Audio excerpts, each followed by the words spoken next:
Hello Taurus, Sun, Moon, Rising, and Venus signs. Kamusta kayo? Sana ba nasa mabuti kayong kalagayan? Welcome back po sa Star Tarot. Kung bago kayo rito, welcome din kayo. Thank you for your support. I truly appreciate it. God bless you all, Taurus. Tignan natin kung ano mensahe ninyo for today. We have unexpected expenses, no, Taurus? Maaaring meron kayong mga gastusan ngayon na hindi inaasahan. Meron tayong stethoscope dito, no? Ginagamit ng nurses and doctors and other medical professionals. So, maaaring may medical issue dito, no, na pagkakagastusan kayo. Baka mayroon kayong pagpapa-check up, maaaring meron ditong pagpapagamot na magaganap na wala sa budget ninyo, pwedeng ganoon. Or maaaring hindi kayo, pero someone, no, na close to your heart. Pwedeng kamag-anak ninyo, kapamilya ninyo, pwedeng kaibigan ninyo na talagang siguro lalapit sa iyo para humingi ng tulong, no, na makapagpagamot sila. So, pwedeng ganun ang ganap dito for some of you. Okay? So, what else? We have payday. Ayan. So, maaaring payday nyo na, hinihintay nyo na yung pagpasok ng pera na ito para may panggastos kayo dito. Diba? So, maaaring ganun ang ganap. Pwede rin, baka may magsha-shopping din ang iba sa inyo rito, may mga shopping bags.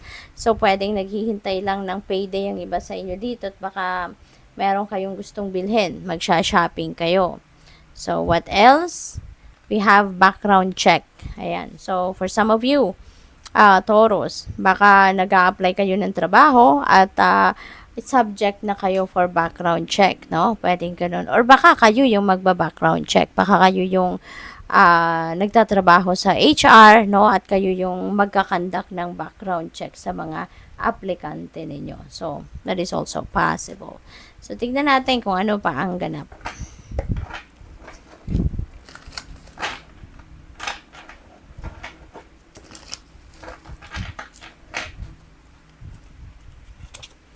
We have 5 of Wands. Ayan, may competition dito, no? So, Taurus, baka meron ditong ina-applyan kayong trabaho or posisyon sa trabaho or posisyon sa ibang kumpanya at maaring ang taas ng competition. Marami sigurong aplikante, maraming interesado, no, sa posisyon din na ina-applyan ninyo.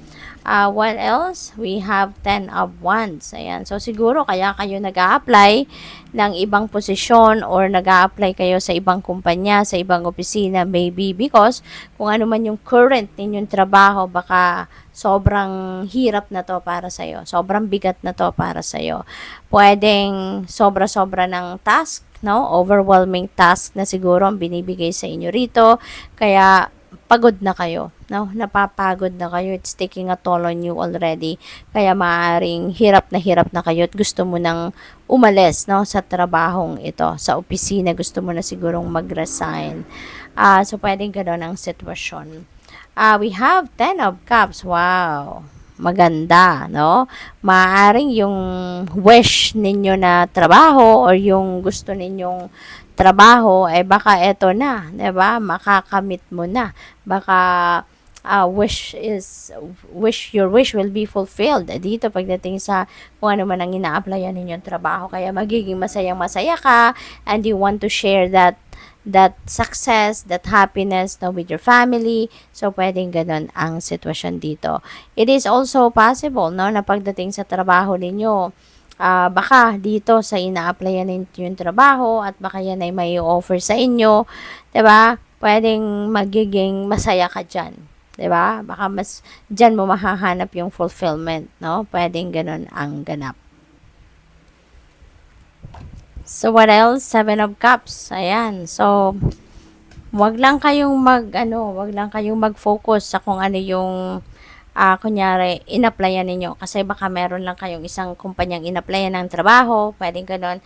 So, don't just focus on that, no? Patignan ninyo because there are other options around you. There are other opportunities and possibilities around you, no? Kaya, pansinin din ninyo yon, okay? Kasi maaaring hindi lang ito na ina-applyan ninyo ang opportunity para makakuha kayo ng bagong trabaho. There are other options out there, no? Marami pang pwedeng mag-offer sa'yo or baka meron pang um, nag-o-offer na sa inyo sa ngayon, ano? So, don't just focus on just one opportunity. Okay? So, what else? We have the Chariot. Ayan, there is going to be a positive outcome dito sa kung ano man ang inyong ina-applyan ninyo. Yan ang napipick up ko dito eh. Or kung ano man yung pinaglalaban ninyo rito sa Ten of Wands. There's going to be a positive result. There's going to be a positive outcome. Maaari din kasi na baka hindi rin kayo bitawan dito ng employer ninyo or ng manager ninyo. Kung ano man ito, kumbaga sa trabaho ninyo, baka napapagod na nga kayo, nahihirapan na kayo, maybe overwhelming task na talaga ang bit-bit ninyo, kaya parang energy draining na to para sa iyo, no? Maaari, no, na offeran kayo dito ng mas magandang posisyon, no? Magpapaalam kayo na magre-resign na kayo, maaaring offeran kayo dito ng mas malaking sweldo, mas magandang posisyon, baka nga ma-promote kayo diyan. Kaya feeling ko yung pakikipag-usap, no? Yung pakikipag-usap ninyo diyan sa employer ninyo kapag magre-resign na kayo, baka offeran kayo ng mas maganda, mas malaking sweldo, mas magandang posisyon. Kaya magkakaroon din siguro dito ng positive result, no? Yung usapang ito. So pwedeng ganoon. Kaya may success dito eh. So it's either magsasucceed kayo sa pag-apply dito sa position na to, or pwedeng bibigyan kayo rito. Hindi kayo bibitawan ng employer ninyo at bibigyan kayo ng mas magandang posisyon sa trabaho. Kaya magiging masaya na rin kayo in a way, no? So pwedeng ganun ang maging ganap dyan. Maaari din, no, na magta-travel ang iba sa inyo rito. Baka yung trabaho ninyo or magiging trabaho ninyo would be maaring related sa travel. Baka nasa travel industry kayo, or baka yung bagong magiging trabaho ninyo is will require you to travel a lot, no? So, pwedeng ganun din ang ganap. Ten of Pentacles. Wow, napakaganda nito. Okay? Wow. Grabe to, no? Grabing synchronicity ito. Oh my God. Okay, okay. So, ang daming pinapakita sa akin ng guides ko. Okay, so, dito muna tayo sa unang-una pinakita niya sa akin. So, we have 10 of Pentacles, tapos we have 10 of Cups. So, that is dalawang 10, diba? And that is a very powerful angel number 10, 10. So, I suggest, no, yung mga synchronicities na to, yung mga repeating numbers na to, may mga mensahe ito, may mga extra insights, information, guidance na gusto ng universe na mabasa ninyo. Kaya I suggest i-google ninyo to, itignan ninyo kung ano yung ibig sabihin ng mga angel numbers na to. 10, 10. Okay? Tapos meron pang isang 10 dito. So, that is triple 10. 10, 10, 10. So, that's very, very powerful. So, tignan po ninyo ang ibig sabihin ng mga numbers na yan. Ano?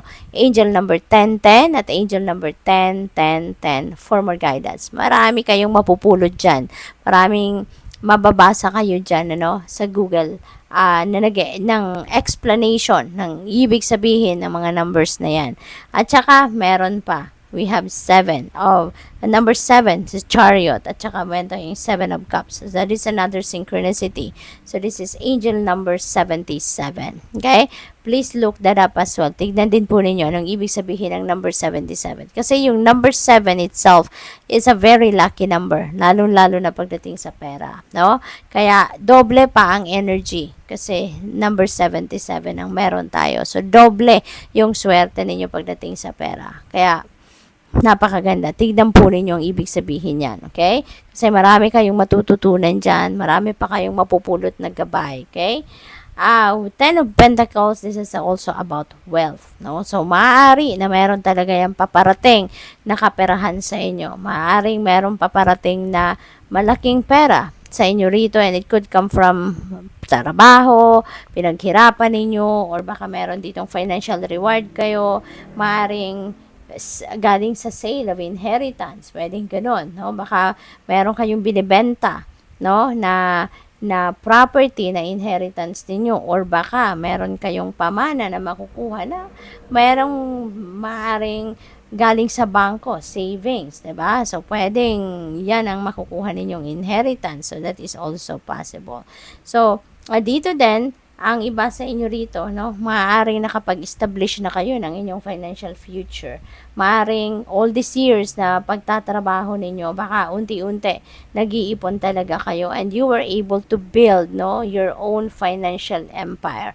Or baka nakapag-save na talaga kayo for the future. Baka, kumbaga, establish na yung inyong financial future, nakapag-establish na kayo ng inyong kaperahan, no, na secure nyo na yung financial security and stability ninyo for the long term. So, maybe, talagang kahit papano, masasabi nyo na kaya nyo na suportahan ang pangangailangan ng sarili ninyo at ng pamilya ninyo financially. So, good luck. Thank you for watching Love and Light. Namaste.